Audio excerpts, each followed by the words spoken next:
Bismillahirrahmanirrahim. Alhamdulillahi Rabbil Alamin. Wassalatu wassalamu ala syarfil anbiya'i wal mursalin. Nabiyina Muhammadin wa ala alihi wa sahbihi ajma'in. Assalamualaikum warahmatullahi wabarakatuh. So insyaAllah, Al-Qiyamatus Sugra, sa tiyatalakay pa rin natin yung pagdating ng mga fitna sa umma na ito, bahagi ng mga tanda ng pagdating ng araw ng paghuhukom. Maliliit na mga tanda na maaring merong mga fitna nga sa bawat umma. Ang bawat umma merong fitna. Pero syempre, espesyal ang mention ng mga fitna sa umma na ito. Kasi ito na yung kahuli-hulihang umma ng mga mananampalataya. Pagkatapos si Propeta Muhammad sallallahu alaihi wasallam, wala nang darating na iba pang umma. Katulad nung paanong wala nang darating na iba pang propeta, paglisan niya. Pero syempre, so sa kabila ng dami ng mga fitna na ito, merong sumunod na kabanata, kayfiyatul khulasi minal fitan. Paraan upang makaligtas ang tao mula sa fitna. So merong pag-asa na makaligtas ang tao mula sa fitna. Ngayon, dito, yung choice of word na ginamit dito, yung khalas. Khalas, ibig sabihin, yung kumbaga yung may liligtas, nandun ka na sa loob at mailalabas mo yung sarili mo. Yun yung ibig sabihin ng khalas. Hindi ito yung kumbaga natakasan mo. Nandun ka na sa loob kasi ang fitna, kapag dumating ng mga fitna, nandun ka sa loob nun bigla ka na lang napapaligiran nun, hindi ka na makakatakas. Okay, kahit nandun ka pa sa gilid ng bundok, yung mga hadith, di ba, tungkol sa pagtira sa bundok o pagtira malayo sa mga tao. Actually, sa sobrang laganap ng fitna, damay ka pa rin. Damay ka pa rin. Kaya nga tayo dito, limbawa, di ba? O nandito tayo nakatira sa bundok. Ligtas ba tayo sa mga fitna na nakakaapekto sa mga tao? Maaring ligtas tayo sa ibang fitna. Di ba? Wala namang lasinggero rito. Walang nagbibidyoke, walang maingay. Pero yung mga fitna na, limbawa, yung mga fitna na dumarating sa pamagitan ng internet o fitna na napupulot ng mga taga rito sa labas. So meron pa rin. Walang tao na kumbaga 100% makakatakas sa fitna. So napapaligiran na tayo ng fitna. Pero ngayong choice of word dito, yung khalas. Kumbaga, paano ka makakalabas? Paano ka makakawala sa fitna? Insyaallah. So sinabi, ijtahada kathirun minas sahabati fit ta'arrufi alal fitan allati sa ta'safu bil ummati wa tabayyana tariqan najat wal khalas minha. So nagsikap daw ang mga sahaba upang makilala ang mga fitna na ito. Makilala, ibig sabihin ma-identify nila na ang mga fitna hindi lang ito dumarating ng kumbaga randomly. So marami sa mga fitna na darating sa umma ng mga Muslim na banggit na sa mga hadith. Nababanggit na sa mga hadith. At kung wala mang sarih na batayan mula sa mga hadith, nalalaman natin na ang isang bagay ay fitna kapag ito ay nagdudulot ng kaguluhan o kalituhan sa mga Muslim. At ang kalituhan at kaguluhan na ito ay nagdudulot na magkawatak-watak ang mga Muslim. Yun ang fitna. Yun ang ibig sabihin ng fitna. Na nagdudulot ito ng pagkakahiwa-hiwalay ng mga Muslim. Magtagumpay man ang fitna na ito na matutupad ang pagkakahiwa-hiwalay ng mga Muslim o hindi. So doon natin malalaman kung isa bang kaguluhan ay fitna. Kung isang kaguluhan ba ay fitna. Nababanggit ko ito kasi di ba laging sinasabi ng mga ligaw na sekta, yung mga ulama daw nagpapakalat ng fitna. Pero hindi. Kasi hindi naman kaguluhan yung pinapakalat nila. At hindi naman nila hinahangad na magkawatak-watak ang umma. Hinahangad ng mga scholar yung magkasundo tayo, magkaisa sa katotohanan. So hindi sila nagdudulot ng fitna. Ang nagdudulot ng fitna yung ayaw sumunod sa kanila. Yung mga ayaw sumunod sa kanila. So ito yung mga fitna na kumbaga darating sa atin at natukoy na ito ng mga sahaba, syempre mula sa mga hadith. At mula sa mga ito, ay natukoy nila kung paanong makakaligtas ang tao mula rito. Di ba mula nga doon sa hadith na iniulat ni Hudayfa bin al-Yaman, sinabi niya, ang karamihan sa mga tao nagtatanong kung ano ang kabutihan, pero nagtatanong siya kung ano yung kasamaan na mangyayari para mailigtas niya ang kanyang sarili mula rito. At ito, karagdagan na binanggit, o min haulai bal fi muqaddimatihim Hudayfa bin al-Yaman radiyallahu anhuma. At kabilang sa mga sahaba na nakakaalam o may kaalaman tungkol sa mga fitna at paano makakaligtas dito. At hindi lang siya kabilang sa mga merong kaalaman dito, bagkus siya ay nangunguna sa kanila. Nangunguna si Hudayfa bin al-Yaman sa mga nakakakilala sa mga fitna na darating sa umma na ito. At yun nga, faqad sahha anhu annahu qal, naiulat mula kay Hudayfa bin al-Yaman, iniulat ito ni Imam Muslim, na sinabi niya, inni la'alamun nasi bikulli fitnatin hiya kainatun fima bayni wa baynas saati. Tunay na ako ang pinaka nakakaalam sa mga tao tungkol sa lahat ng mga fitna na paparating o kaya mangyayari. Sa pagitan ko, sa pagitan ng panahon ni Hudayfa at pagitan ng araw ng paghuhukom. Ngayon, siguro isipin ng tao, parang yabang naman ni Hudayfa. Sabihin niya, siya yung pinakamaalam. So pwede ba yun? Pagdating sa relihiyon, pwede mong sabihin yun. Pagdating sa relihiyon, pwede mong sabihin na ikaw ang pinakakarapat dapat sa isang bagay. O pinakamaalam sa isang bagay. Kung totoo naman, pwede mong angkinin yun.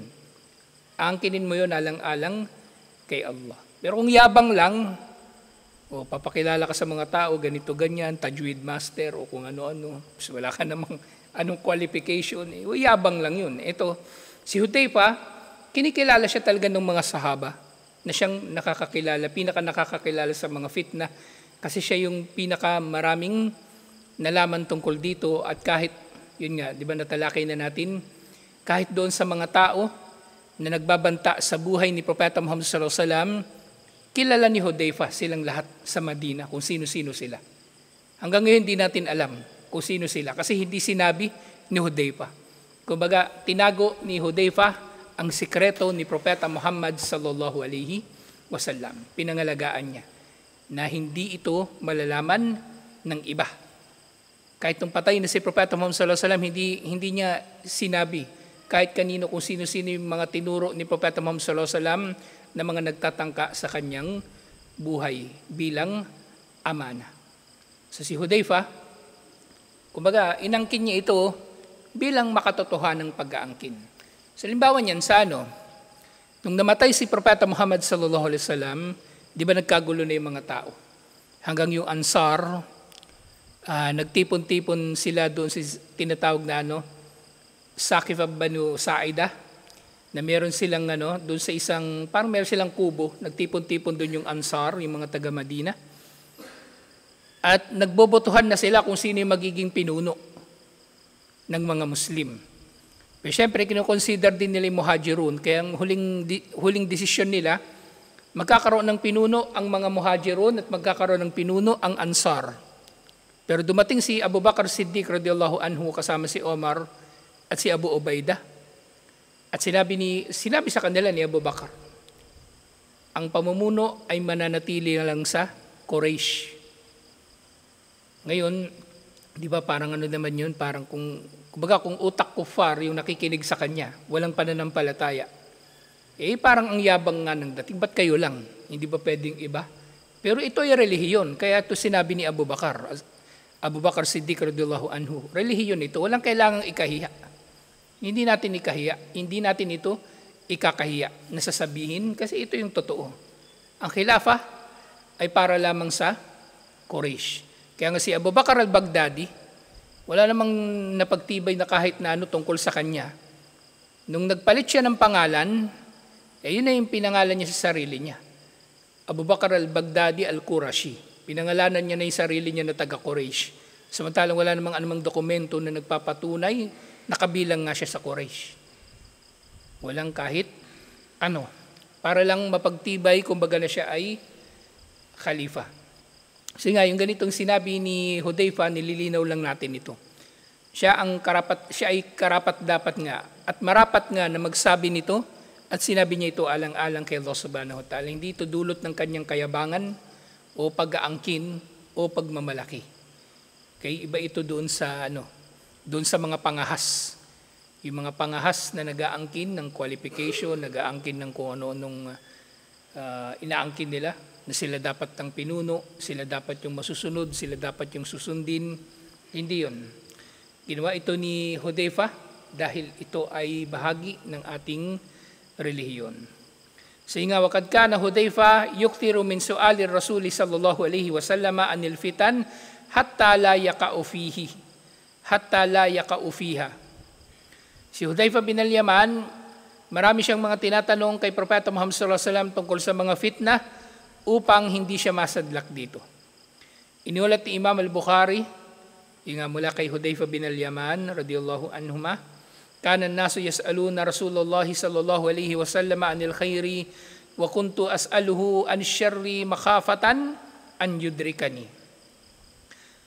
Ang mga tao ay nagtatanong kay Propeta Muhammad sallallahu alaihi wasallam tungkol sa mabubuting bagay, pero ako ay nagtatanong kay Propeta Muhammad sallallahu alaihi wasallam tungkol sa masasama upang hindi ako masadlak sa mga ito.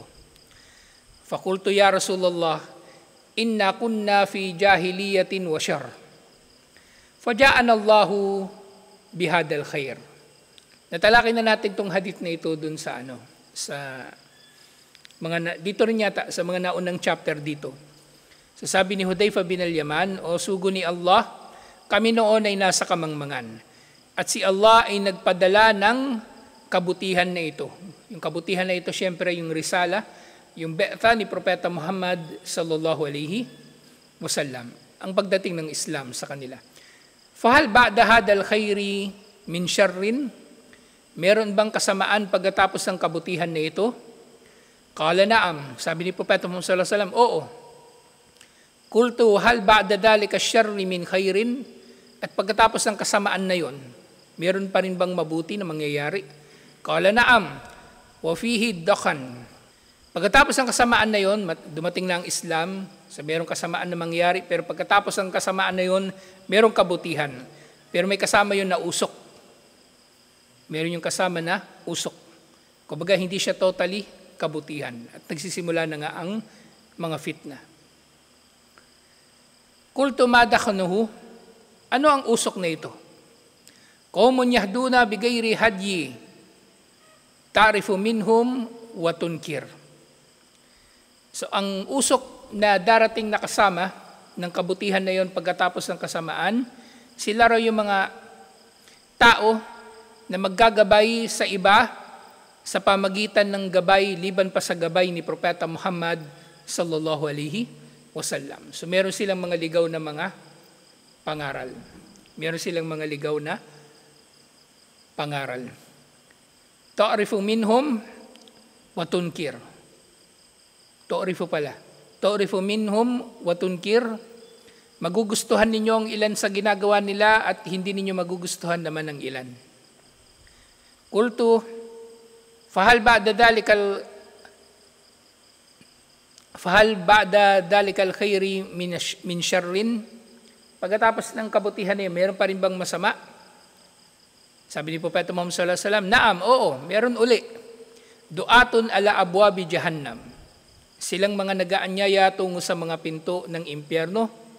Man ajabahum kadafuhu fiha. Sino mang susunod sa kanila, itatapon sila ng mga ito patungo sa apoy, patungo sa impyerno. Sabi ni Hudayfa uli,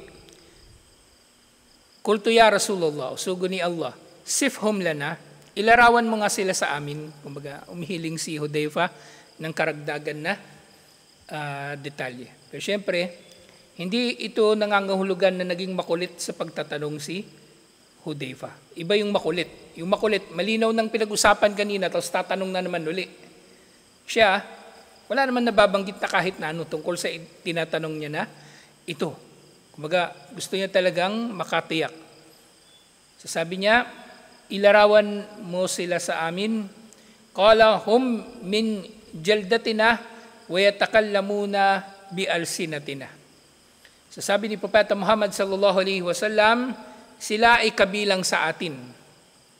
Na maaring mangangahulugan nito kabilang sa mga Arabo o kabilang sa mga Muslim.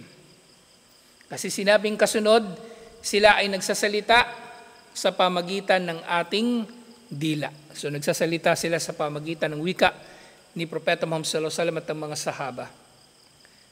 Qultu fama ta'murani in adrakani dhalik. Ano ang iuutos mo sa akin kung halimbawang abutan ako ng kasamaan na yun, ng mga tao na kumbaga nag-aanyaya patungo sa mga pinto ng impyerno. So, sabi ni Propeta Muhammad sallallahu alaihi wasallam, talzim jama'at al-muslimina wa imamahum. Manatili ka sa jama'a ng mga Muslim at sa kanilang imam. Yung jama'a ng mga Muslim dito, syempre tinutukoy dito yung grupo ng mga Muslim sa isang lugar. Sa isang lugar. At syempre katulad nga ng nabanggit ko na nung nakaraan, maaring merong jama'a ng mga Muslim kahit hindi sila sama-samang nakatira sa isang lugar. Pwede rin maituring sila na jama'a. Merong isang masjid, tas wala namang nakatirang mga Muslim sa paligid nun kasi wala nang bakanting lote sa paligid ng masjid na yun. Pero natitipon doon yung iba't ibang mga Muslim sa iba-ibang barangay, kahit hindi sila magkakapitbahay, pwede pa rin silang maituring na isang jama'a. At yung luzum na tinutukoy dito, luzum sa jama'a, pananatili sa jama'a na ibig sabihin ikaw ay matapat sa jama'a, na naghahangad ka ng kabutihan para sa jama'a, at inaayawan mo ang anumang kasamaan na darating sa jama'a na ito. O pinipigilan mo na may kasamaan na darating sa jama'a na ito. Ito yung luzum na tinutukoy sa jama'a. So ito yung pinakamainam na gagawin ng tao. Pero ngayon halimbawa, maging realistic tayo. So merong jama'a ng mga Muslim, pero hindi mo sila type. Yung mga kasama mo sa jama'a, di ba? Hindi mo gusto yung ugali nila. Kasi yung mga tao sa jama'a, galit sa pusa, kaya demonyo tingin mo sa kanila. Manatili ka pa rin sa jama'a. Yung pusa, ibang usapin yun. Pero pananatili sa jama'a, ibang usapin yun. Okay, naintindihan nyo? So manatili ka sa jama'a, manatili ka nagsasala kasama sila. Pag may programa sila, suportahan mo. Kapag kailangan ka nila, dumating ka. At pag may kailangan ka, lumapit ka rin sa kanila. Yun ay pagpapakita ng iyong luzum sa jama'a.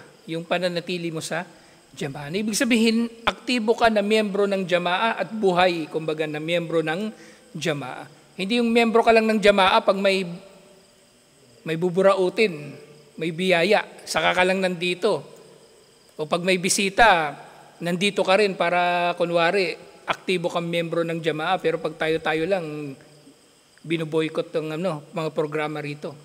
So yung luzumul jama'a, so yung katapatan dito at paghahangad ng kabutihan para sa jama'a at hindi paghahangad ng masama sa jama'a. Ano pa man ang ugali ng mga tao sa jama'a na yun? Kasi yung pinakikisamahan mo naman na jama'a ay pinakikisamahan mo alang-alang kay Allah para manatili kayo na nagpapayuhan o nagpapatibay sa isa't isa. Okay? At ang tao, na pakiramdam niya wala siyang papakinabangan sa jama'a, kumbaga yung tao na feeling niya wala siyang papakinabangan sa jama'a, walang saysay ang jama'a sa kanya, kahit nakatira pa siya sa komunidad ng mga Muslim, siya na yung baligtad dito, kabaligtaran nito talaga. Siya na yung kabaligtaran nito. So marapat na yung tao ay magiging kasama ng jama'a, inshallah. So yung nilinaw ko na rin kanina. Maaring jama'a kayo pero hindi naman kayo magkakapitbahay. So pwede mangyari yun. Nangyari yan sa di ba? Dun sa Taradona, Cardona. May mga Muslim doon nakatira sa paligid ng masjid. Meron din, di ba? Pero may iba naman dumarating na galing sa malayong lugar. So pwedeng isang jamaa pa rin sila doon, inshallah. Ngayon, yung imam dito, yung tinutukoy dito na imam, hindi yung imam ng sala, kundi imam sa pangkalahatan, yung pinuno. Okay? Yung pinuno ng jamaa. Ngayon, kung yung imam, siya rin yung pinuno, pwede naman. Pero iba pa yung imam ng sala, kumbaga, at iba pa yung pinuno, pwede rin naman, walang problema. Walang taliwasan doon. Pero yung imam na tinutukoy dito, yung imam sin pinuno. Dito sa kalagayan natin, so si Manong ito. So pareho din, kumbaga.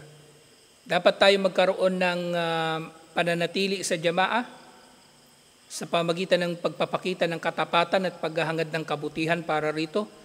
At tayo ay mananatili sa imam, sa pinuno, sa pamagitan ng katapatan sa kanya at paghahangad ng kabutihan sa kanya.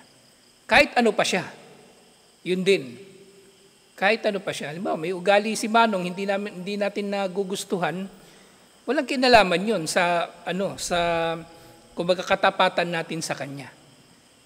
Okay? Kasi normal naman yung meron tayong hindi magugustuhan eh. Lagi ko sinasabi sa inyo, hindi naman lahat ng ginagawa ni Manong sang-ayon ako. Pero hindi yun dahilan na magre-rebelde ako, ibo-boycott ko siya o gagawin ko siya ng problema. Hindi.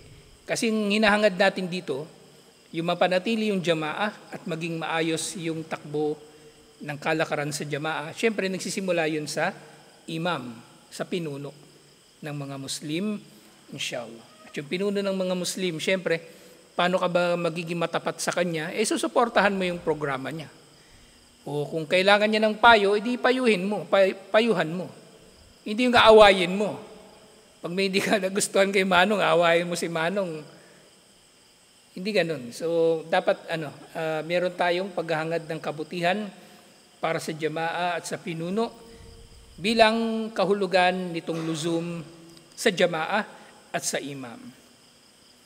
At may tanong pa rin si Hudayfa. Hindi naubusan ng tanong si Hudayfa sa bagay na ito kasi ang totoo niyan, kumbaga first time nilang na-encounter itong ganitong bagay. So si Hudayfa, nanigurado na siya. Nanigurado na siya kung ano yung gagawin niya sa hinaharap kapag dumating na ang fitna, kaya marami siyang tanong. So first time itong kumbaga na natalakay nila. Katulad halimbawa nung nung namatay si Propeta Muhammad sallallahu alaihi wasallam, lahat ng mga sahaba hindi nila alam ang gagawin. Lahat. Pati si Omar bin Khattab radiyallahu anhu, di ba, parang nga siyang baliw eh. Tatagain daw niya ang sino mang magsasabi na namatay si Propeta Muhammad sallallahu alaihi wasallam. Ngayon, isipin natin, ba't ganun yung mga sahaba? Kasi hindi nila alam eh. First time nangyari sa kanila yun na may propeta tapos yung propeta namatay. Hindi nga nila alam kung namatay ba talaga si Propeta Muhammad sallallahu alaihi wasallam nung panahon na yun. Pero nga sa superiority ni Abu Bakr Siddiq radiyallahu anhu, siya ang pinaka nakakaunawa sa nangyayari. Kasi sinabi nga niya, namatay na nga talaga si Propeta Muhammad sallallahu alaihi wasallam. Namatay na talaga si Propeta Muhammad sallallahu alaihi wasallam na man kana ya'budu Muhammadan fa inna Muhammadan kad mat. Sinabi niya sa mga sahaba. At nung narinig ito ng mga sahaba, para silang nabuhusan ng malamig na tubig, natauhan silang lahat. Sino mang sumasamba kay Muhammad, tunay na siya ay namatay na. Namatay na si Propeta Muhammad sallallahu alaihi wasallam, pero yun nga si Allah hindi siya namamatay. Siya ay buhay na hindi namamatay. Afa in mata aw kutil in kalabtum ala aqabikum. At kung si Propeta Muhammad sallallahu alaihi wasallam pala mamamatay o mapapatay, tatalikod kayo sa inyong mga talampakan. So si Abu Bakr Siddiq radhiyallahu anhu yung nakaintindi doon sa nangyayari. So ganun yung level ng pagkakaintindi na gusto ni Hudayfa kung bakit marami siyang tanong. Ano yung gagawin niya kapag dumating na yung pangyayari na yun? Ngayon nga pag dumating na nga yung fitna, manatili sa jamaa, makipagtulungan sa jamaa at sa pinuno. Pero paano nga yan kung walang jamaa? Kasi posible naman mangyayari yan, di ba? So maaring merong nakatira ka sa Maynila, may pinupuntahan kang masjid, pero malayo sila. At hindi ka rin makalabas ng bahay. Anong gagawin? Sinabi ni Hudayfa, fa in lam yakun lahum jama'atun wala imam. So paano yan kung wala silang jamaat, walang imam? So sinabi ni Propeta Muhammad sallallahu alaihi wasallam, fa'tazil tilkal firaq kullaha. Iwasan mo ang lahat ng mga sekta, ang lahat ng mga grupo na nagkakagulo tungkol sa anumang usapin. Walau an ta'udda bi asli syajaratin. Sukdulan na kumagat ka sa ugat ng puno hatta yudrikaka al-mauta wa anta ala dalik. Sukdulan kumagat ka sa ugat ng puno hanggang sa abutan ka ng kamatayan na ikaw ay nagsisikap na lumayo sa mga nagkakagulo ng mga sekta at sa mga fitna o mga kaguluhan na pinapalaganap ng mga sekta na ito. Siniulat ito ni Imam Al-Bukhari, alhamdulillah. So ito yung isa sa mga paraan para, kumbaga, mailigtas ng tao kanyang sarili. So manatili sa jamaah at manatiling tapat sa pinuno. Ngayon, syempre, yung pagiging tapat nga sa jamaah, di ba? Syempre, nangangahulugan na rin yun ng pagiging tapat mo sa tao. Doon sa kapwa mo, kasapi, doon sa jamaah. Hindi mo siya lolokohin, hindi mo siya lalamangan, hindi mo siya dudugasan. Kaya pag may mandurugas, ibig sabihin, hindi tapat sa jamaah yun. Yung mandurugas, hindi yun tapat sa jamaah. So, yun yung ilang mga kumbaga, anyo ng katapatan sa jamaah. Alhamdulillah. Marami pang iba na natukoy, pero matatalakay natin next week. Inshallah. Assalamualaikum warahmatullahi wabarakatuh.